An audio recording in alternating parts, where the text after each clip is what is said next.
Tahukah Anda, kalau fenomena kesurupan itu mirip sekali dengan proses besi menjadi magnet. Analogi ini sangat cerdas dan akurat secara metafisika.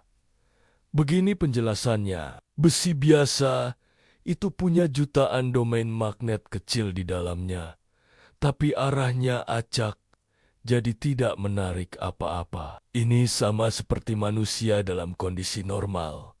Pikiran dan keinginannya tersebar. Nah, ketika seseorang melamun, emosinya tidak stabil, atau pikirannya kosong tanpa perlindungan, dirinya jadi seperti besi yang siap diinduksi.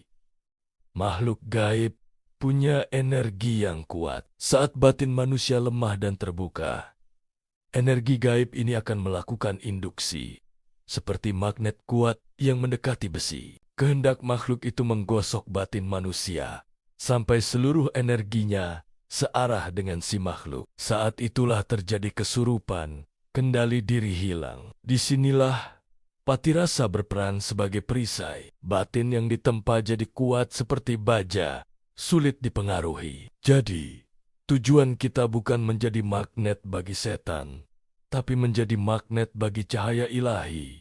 Bukan hilang kesadaran, tapi justru pencerahan.